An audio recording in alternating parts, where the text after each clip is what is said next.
You know, if there's anything I could tell anyone about My Little Pony, is that there was more to this franchise than just toys or even appealing to little girls. Sure, the whole reason why it started is flawed. It's based on a toy, but it becomes a bit more meaningful when you add in the fact that the only reason the toy line exists is because the creator of the franchise missed her real pony, as in her friend. So when you really think about it, even if the reason behind the cartoon started as a flawed reason, it still had a reason to exist.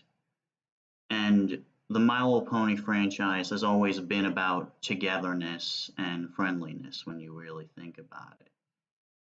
Even in cartoons, like the My Little Pony Generation 1 cartoon right here, specifically made to sell the toy line, it generally had a reason to exist.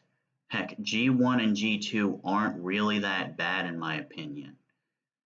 In fact, G1 really does have a sense of adventure to it, as you can see here.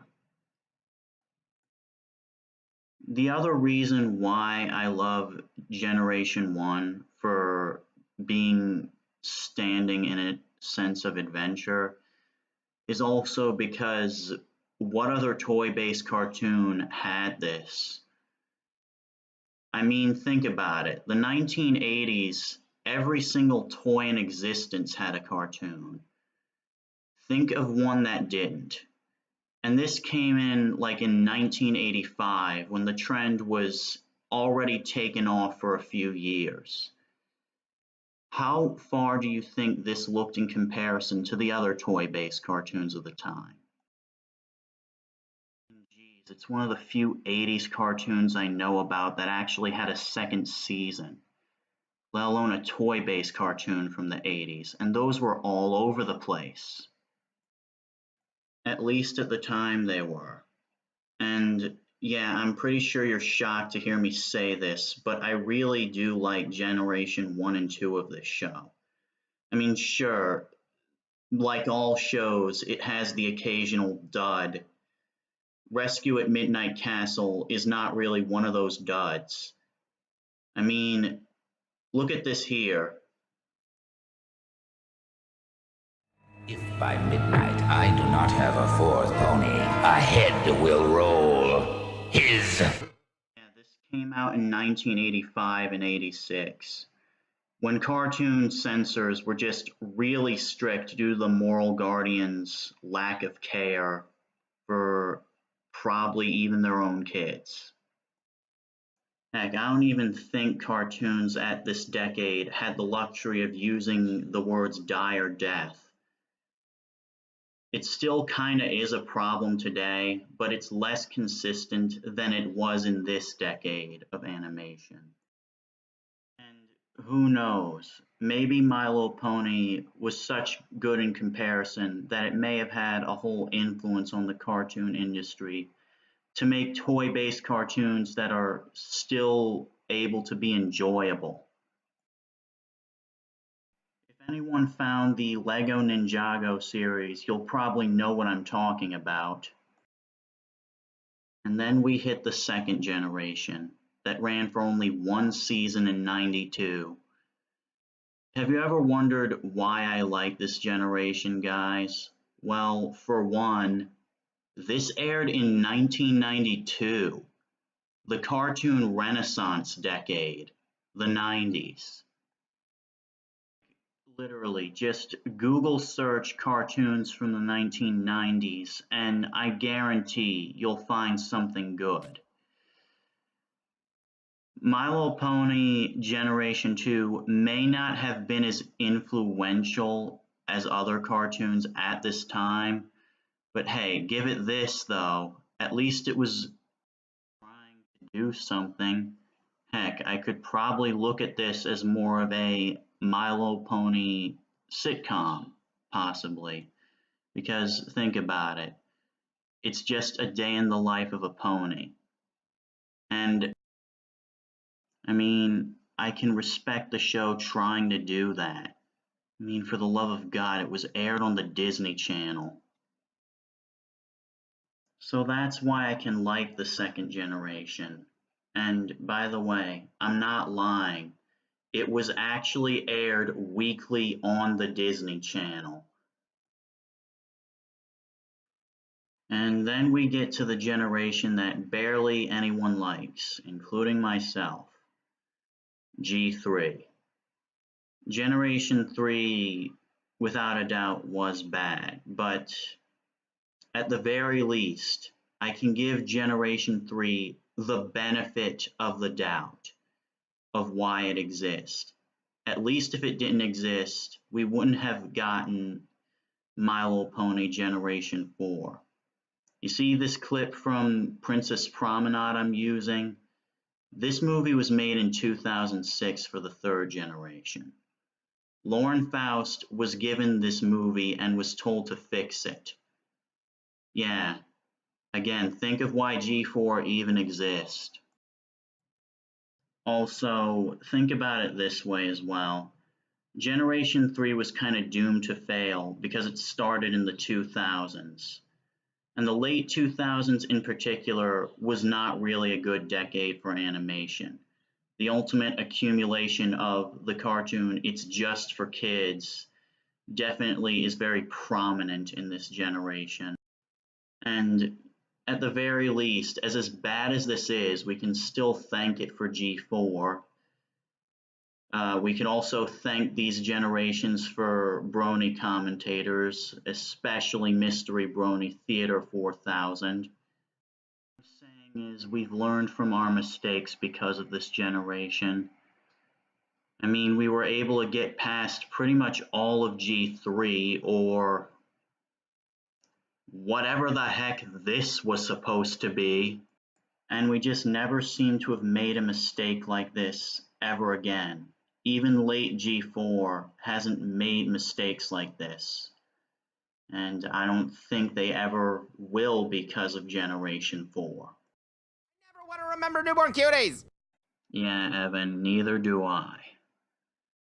Which leads us at last to Generation 4.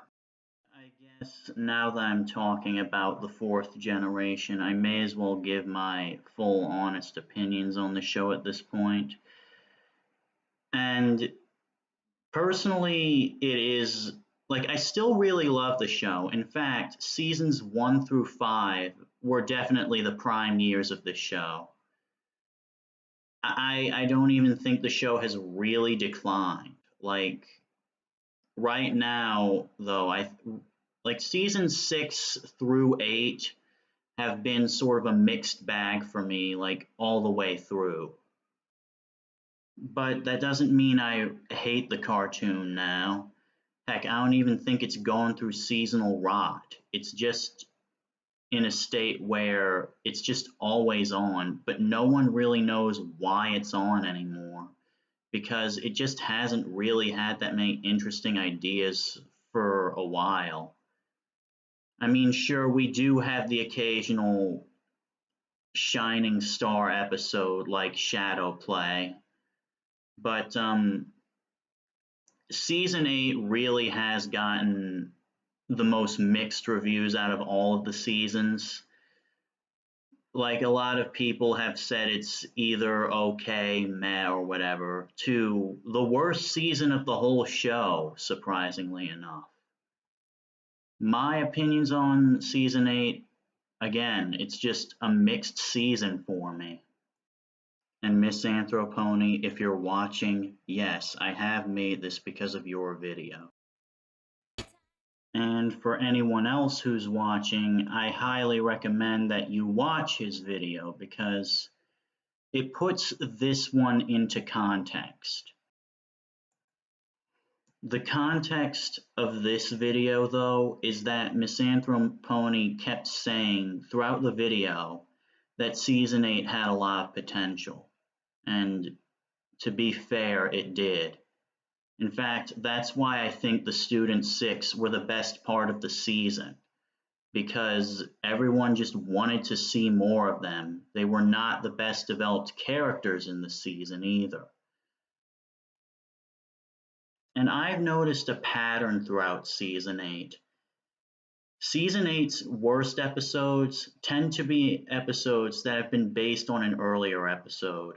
Non-compete clause was clearly a Fall Weather Friends clone. Father Knows Beast was clearly a Dragon Quest clone. And yes, I stand by Misanthropony saying that it mostly has to do with the writing staff's inexperience with the show. I mean, for instance, and I know this is a season 7 episode, but I didn't really like the episode Hard to Say Anything. Then I looked up the writer for the episode, and then it all made sense to me, at least. Becky Weinberg is actually a writer for Nickelodeon and most of their shows. And no, I certainly don't hate Nickelodeon shows, but what really makes you think about the show of My Little Pony when a Nickelodeon writer is on here? But that's the point I'm trying to make here. I think My Little Pony should be a franchise that should be treated better. Because remember the previous generations I just talked about? My Little Pony turned out to be an influential cartoon all along, when you really think about it. And My Little Pony has an 8th season where it was probably going to be an influence again because of how many good ideas it had. I mean, think about some of the later episodes of Fairly Odd Parents. Some of those episodes' concepts, they could have never worked. My Little Pony Season 8 had a lot going for it, but it never happened. Nothing is more sad to me than wasted potential. In fact, I also wanted to say this about the Student 6. Why couldn't this whole season focus specifically on them and just have the main 6 in the background? Why do I think about it this way? Because there's nothing left the main 6 can really do. Like, I'm not kidding here. There is literally nothing else you can do with the main 6 that haven't been done in the pilot. And think about it this way. The fans have already tried this as well. We have fan animations, comics, fanfic writers. What else can I really say? Literally everything about the main 6 has been done from 2010 to 15. The 6 characters have gone through as much development as they can. Just stop it. There is literally nothing new you can do with these 6. And I say 2010 to 15 for a reason. Because Cutie Remark, the defining moment where MLP had started this era of theirs, aired in November of 2015. This mixed seasonal era has been going on for nearly 4 years now, out of nearly 10. And that's why I think I'm one of the first few people to think that season 9 is in trouble. I do worry for this 9th season because My Little Pony isn't even in its best place right now. I've been worrying about the 9th season probably since it was announced. And I know it's kind of hard to hear this as well, but the fan base is not in the best place right now either. I mean, sure, we do have segments of the fandom that are better than others, but I've noticed there are people who just assume the worst of each other, jumping to conclusions almost all the time. And they're desperately trying to expose the next white knight of the fandom until doing that is the poison that kills it. And I'm not even going to try and go into incidents like that. Everyone has said what they wanted to about it. And they also, like, I'm not even going to do it now, like the incidents that are happening now, because they're already saying what they want to about it.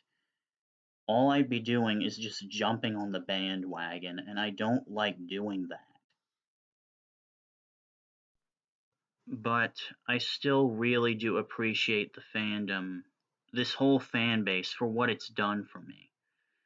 I never really used the internet or experienced internet culture of any kind before the fandom. And I joined in like 2013 or 14. I still have really wonderful friends in this fandom, like Artistic Passion, AJ, Bright Idea, Heartsy Artsy and Company, and many, many more wonderful people that I could always call my friend. Heck, there's also the factor that I don't have any friends in real life. And throughout my senior year of high school, I didn't have any friends to speak of. And that's why I'm not losing faith in the fandom. It's done so much for me in helping me cure my social anxiety, and it has helped me meet some of the best friends I've ever known. It's helped me be more creative online, and helped me make things that I couldn't have imagined making as a kid. And most importantly, Rosie. I'm at the point where we're approaching our 2-year anniversary as a couple. She's a person I never would have thought I would ever meet in life, because she's honestly the best person I could have known. And I really do love and thank her for that. So, as one of the cartoons that started the second Renaissance age of animation comes to a close and potentially starts its fifth generation, I'm saying this now. My Little Pony, you're so much more than just a toy at this point. You're a show that deserves better.